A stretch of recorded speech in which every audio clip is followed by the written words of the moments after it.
स्वागत है, आप देख रहे हैं कहानी कुर्सी की। अब बात बिग बॉस विजेता यूट्यूबर, ब्लॉगर, मशहूर सोशल मीडिया हस्ती एल्विस यादव की। एल्विस यादव को लेकर के हुआ ताजा विवाद और यह विवाद है सांपों का। आरोप लगा है कि सांपों के जहर का कारोबार करते हैं एल्विस यादव। उन पर एक एफआईआर भी दर्ज हुई है और कांग्रेस पार्टी को मौका मिला है बीजेपी पर इल्जाम लगाने का। एल्विस यादव पर आरोप लगने के बाद उनका एक पुराना वीडियो भी वायरल हो रहा है। इस वीडियो में एल्विस यादव सांपों के साथ दिखते हैं। यह वीडियो एल्विस यादव ने अपने इंस्टाग्राम अकाउंट पर बहुत पहले शेयर किया था। यह हम आपको बता दें, यह आज का नहीं है, लेकिन उन पर आरोप यह लग रहा है कि वो सांपों के जहर के कारोबार में शामिल हैं। रेव पार्टी में वेनम जहर सप्लाई करते हैं। दरअसल नोएडा की एक रेव पार्टी पर रेड पड़ी और 5 लोग गिरफ्तार हुए। उनके पास सांप थे और सांपों का जहर था। पुलिस ने पूछताछ की तो यह ऐसा बताया जा रहा है कि उन आरोपियों ने एल्विस यादव का नाम लिया है।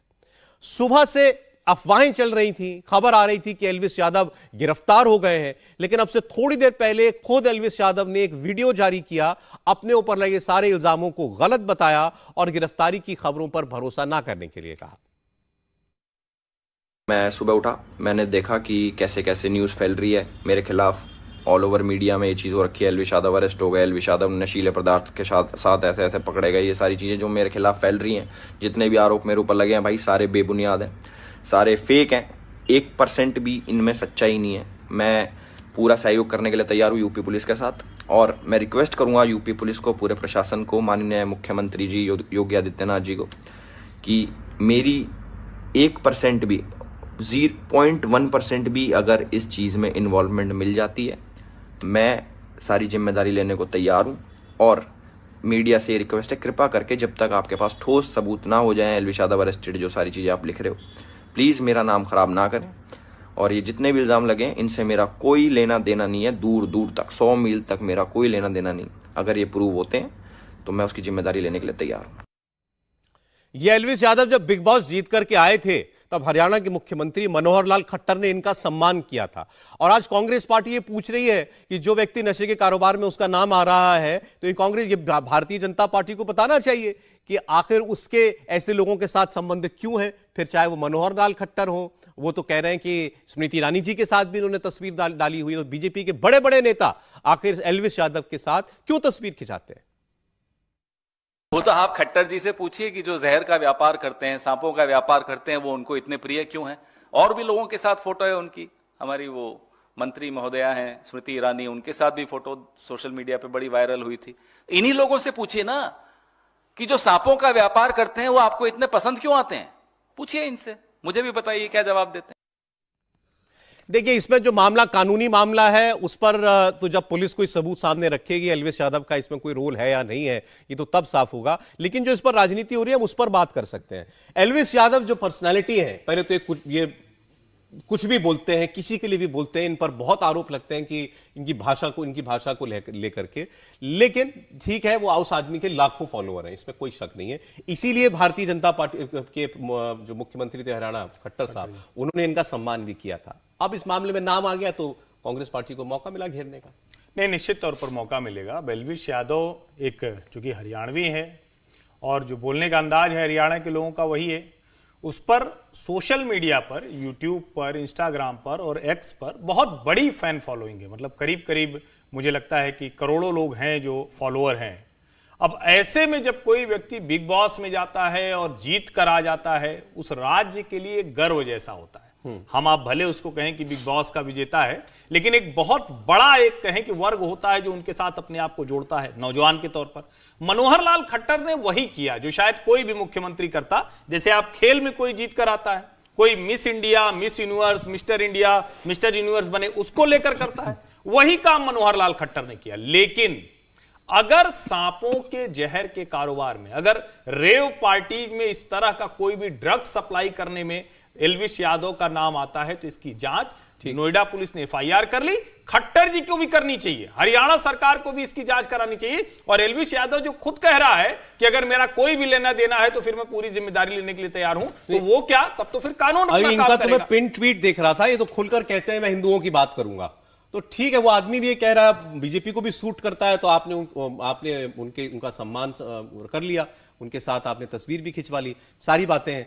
ये लेकिन केवल कांग्रेस पार्टी बोल रही है ऐसा नहीं है। ये जो सारा मामला खड़ा हुआ है, ये मेनका गांधी के जो एनजीओ है उनके लोगों ने शिकायत करी, तब ये लोग पकड़ गए थे जो जहर का कारोबार कर रहे थे सांपों के। अब मेनका गांधी ने भी कहा कि ये फरार चल रहा है एल्विस यादव ऐसे सांपों के साथ वो पहले भी दिखाई दिया है। एल्विस यादव ने उनको भी जवाब दे दिया कि ऐसे ही टिकट मिलेगा क्या लोकसभा का आपको, मुझ पर आरोप लगा करके। देखिए, एक तो राजनीति जिस स्तर पे हो रही है वो भी थोड़ा सा अजीब बात है कि एक यूट्यूबर या फिर एक जो है सोशल मीडिया में पॉपुलर व्यक्ति जो है वो उसको लेकर राजनीति की जा रही है। एनीवे, पर ये बात सही है। देखिए, राजनेता जो है बहुत सारे लोगों से मिलते हैं। अब हो सकता है उसमें से कोई आदमी या व्यक्ति जो है वो बाद में चल के किसी क्राइम में इन्वॉल्व हो जाए, तो उसके लिए क्या किसी एक राजनेता को दोषी ठहराना सही है? मुझे नहीं लगता कि खट्टर साहब जो हैं उन्होंने एल्विस के साथ तस्वीर जरूर खिंचवाई होगी या उसके साथ सम्मान जरूर किया होगा, स्वागत सभा में। क्या वो लगातार उनके साथ एल्विस के साथ इन्वॉल्व रहे? नहीं होगा। ठीक है। तो मुझे लगता है कि वो उस वक्त जो इंपॉर्टेंट चीज थी कि कोई व्यक्ति बिग बॉस जीत के आया, उसके साथ उन्होंने तस्वीर, उनके राज्य का है, उन्होंने तस्वीर खिंचवा ली, या इन्होंने ही कहा होगा कि मैं आपसे मिलना चाहता हूं, जो भी हुआ हो। लेकिन ये जो मेनका गांधी ने जो सवाल उठाया, वो वाइल्ड लाइफ एक्ट में अगर कोई सांप को रखता है और वो जो है उस वाइल्ड लाइफ एक्ट में प्रोहिबिटेड है, तो नेचुरली उसके खिलाफ कार्रवाई हो सकती है। अब वो सांप कहीं और मिले, एल्विस यादव के पास मिले, एल्विस यादव उसमें कितना इन्वॉल्व है, ये तो अब जांच होगी तब पता चलेगा। मैं आपको इस खबर से आगे बढ़ते हुए आपको शिवराज सिंह चौहान का एक स्टेटमेंट जरूर सुनना चाहिए। आज मध्य प्रदेश में जो राजनीति होती है और कांग्रेस पार्टी में खास तौर पर गुटबाजी की जो आरोप लगते हैं, और अभी पीछे जो सारा प्रकरण हुआ कपड़े फाड़ने वाला और जो बातें दिग्विजय सिंह ने और कमलनाथ ने एक दूसरे के लिए मंच पर कहीं, वो सब हमारे सामने है। शिवराज सिंह चौहान ने एक फिल्म की बात की आज, मेरे अपने। इस फिल्म के किरदार याद कीजिए कौन थे? मीना कुमारी, विनोद खन्ना और शत्रुघ्न सिन्हा। और ये आपको शायद फिल्म ना मालूम हो तो डायलॉग याद होगा। इसमें शत्रुघ्न सिन्हा डायलॉग कहते हैं कि शाम आए तो कह देना छेनू आया था। ये डायलॉग उसमें शत्रुघ्न सिन्हा बोलते हैं, बहुत पॉपुलर डायलॉग हुआ था। शिवराज सिंह चौहान की जुबानी सुनिए जरा। और अब सफाई देनी पड़ रही है कि हम साथ साथ हैं। कांग्रेस के नेता तो जय वीरू की जोड़ी बता रहे हैं। अब ये जोड़ी जय वीरू की जोड़ी नहीं है। एक फिल्म आई थी मेरे अपने, जिसमें श्याम और छेनू की जोड़ी थी, और दोनों अपने अपने मोहल्ले पे कब्जे के लिए लड़ते थे।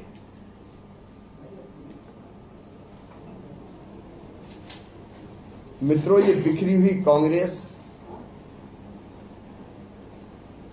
कभी प्रदेश का भला नहीं कर सकती। तो मेरे अपने में शत्रुघ्न सिन्हा और विनोद खन्ना के जो है अपना अपना एक छोटा सा ग्रुप होता है, छोटा सा गैंग होता है, और वो लड़ते हैं। एक जैसे दो गुटों की लड़ाई होती है, ऐसे ही वो दोनों थे उसमें। अब उनसे तुलना कर रहे हैं वो कमलनाथ की और दिग्विजय सिंह की। समीर जी। बिल्कुल, और मुझे लग रहा है कि शिवराज सिंह चौहान को यह कहने का और तुलना करने का मौका तो कांग्रेस ने ही दिया है। जिस तरीके से दिग्विजय सिंह और कमलनाथ ने स्टेज पे एक दूसरे के खिलाफ कहा, कपड़े फाड़ने की बात की, प्रदेश में पिछले 4 साल संगठन पर कब्जा करने की बात की। भले ही कमलनाथ प्रदेश के अध्यक्ष रहे हो, लेकिन पर्दे के पीछे जिस हिसाब से दिग्विजय सिंह संगठन को चलाना चाहते थे, मुख्यमंत्री जब कमलनाथ थे उस समय सरकार चलाना चाहते थे, तो प्रदेश में सर्वविदित है कि कमलनाथ और दिग्विजय सिंह कैसे अपना अपना अधिकार वर्चस्व करना चाहते हैं। तो मुझे लग रहा है उसका जिक्र शिवराज सिंह चौहान ने किया है, और कांग्रेस ने जो पूरा प्रकरण हुआ था वह प्रदेश की जनता ने भी देखा, और भारतीय जनता पार्टी में चुनाव में भुनाने जा रही है। इसके बारे में अपने कार्यक्रम के बारे में बता दूं, अब ये चुनाव की बात चल रही है, तो शाम को 5 बजे से आप ओपिनियन पोल देखिएगा।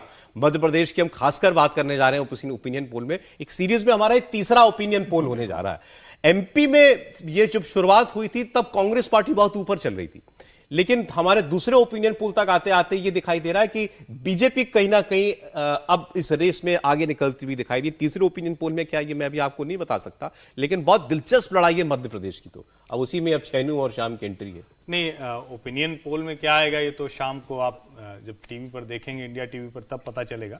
लेकिन शिवराज सिंह चौहान का कॉन्फिडेंस बहुत बड़ा दिख रहा है। और आप अगर ध्यान से देखें तो जब पहली रैली नरेंद्र मोदी ने की थी, कब? कर्नाटक चुनावों के बाद, और नरेंद्र मोदी जब लौटे थे अमेरिका से, जब उन्होंने एक तरह से टेम्पो क्रिएट करने की कोशिश की थी। उसके बाद बीच में ऐसा लगा कि शिवराज सिंह चौहान थोड़ा सा डाउन है, लेकिन अब आप देखिए पूरे कॉन्फिडेंस के साथ लगातार हमला करते हुए, और वो जो दिग्विजय कमलनाथ एक यूनाइटेड फोर्स के तौर पर दिखते थे, कांग्रेस डिवाइडेड हाउस दिख रहा है। ठीक है, ओपिनियन पोल की बात जब आज शाम को होगा वो तो उस पर हम कल बात करेंगे या मंडे को बात करेंगे ज्यादा। लेकिन आपने देखी मेरे अपने?